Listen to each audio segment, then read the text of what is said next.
Alright guys, welcome back. Today we are going to look at MySQL database in XAMPP server, and also we're going to create a database connection with PHP.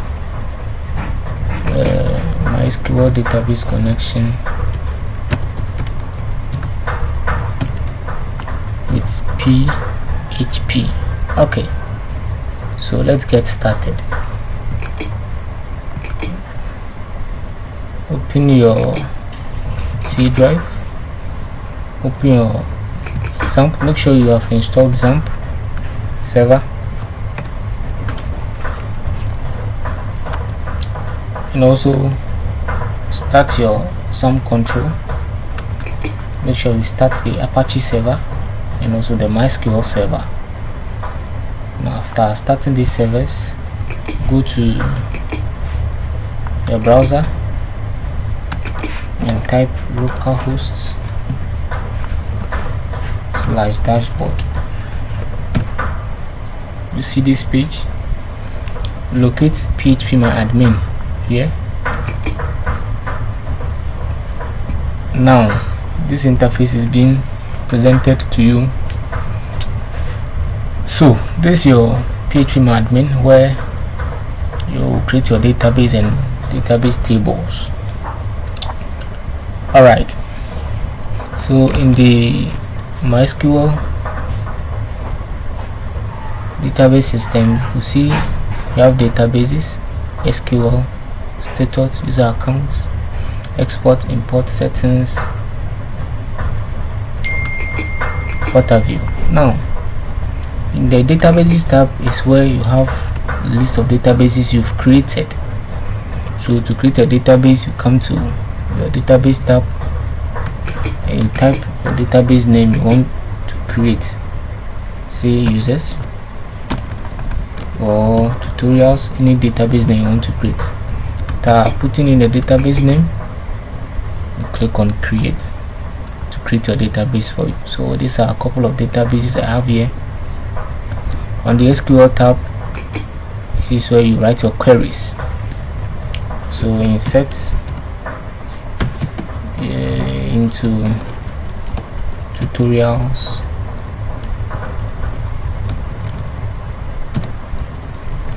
where so and so, or send tutorials values,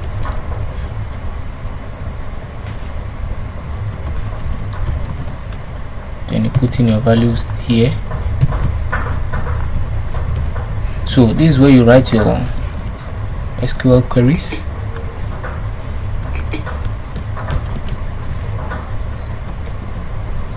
So tutorials, it should be users as a database name. So I have my email, have my password, then the values, say admin@gmail.com 1 2 3 4. So this is it. Then when you click on go, you have an error, no database is being selected. Okay, so yeah, basically that's how it works. Okay, so in this way we're gonna create a database, tutorials, then create a table inside that database. So let me create a database, say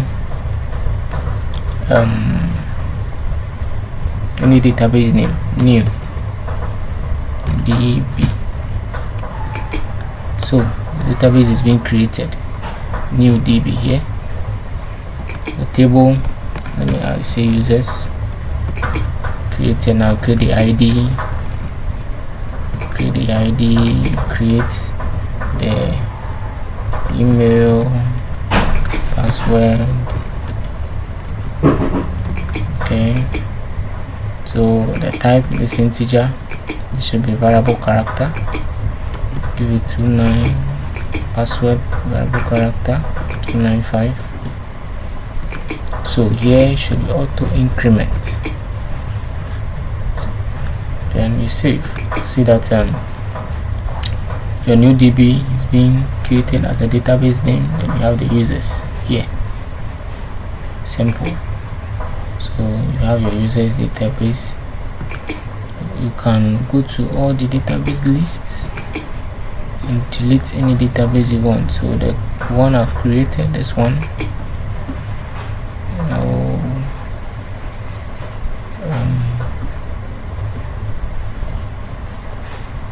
drop it here. Yeah, so this is a whole lot of it has a whole lot of features which you can implement, but for the purpose of our tutorials, we create a database and then also create a table. So database name users, database name tutorials, table name users. Yes, so that's what we have. All right, now let's go back to our Visual Studio and have a look at the sample database connection code. So here I've defined some parameters. So define some parameters here, and inside this defining parameters you have your DB. So as it is done, have your DB server, DB user, password, the database name. So the server is your local host. So let me go back. So this is the server, which is the local host. So the username is root. Password is null, there's no password. And then the database name is tutorial. So you pick in the database name, this one, database name, this one, tutorials, make sure it is there. Then you check connection. If there's an error, then you should echo this. Very simple. So in the connection parameter MySQL_connect, inside the connection you bring these parameters. So DB server, DB username, password, so as it is being defined here. Alright, so after connecting, so let me write simple code here, an else statement, else echo connection successful.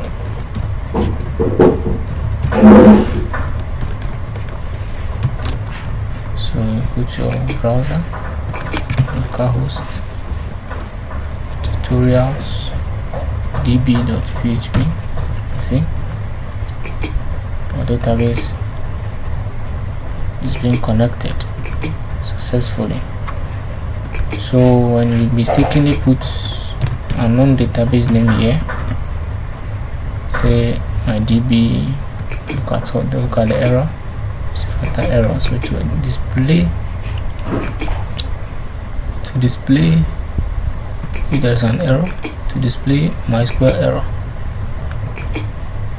fail to connect, and to give you the error parameter. So a non-database name, my DB. And when you check the databases, you see that there is no database name, my DB. You go through, there's no database name, my DB. It's MySQL. Alright, so make sure you put the correct information is there. Okay, so thank you. In the next tutorial we'll look at how to insert data to your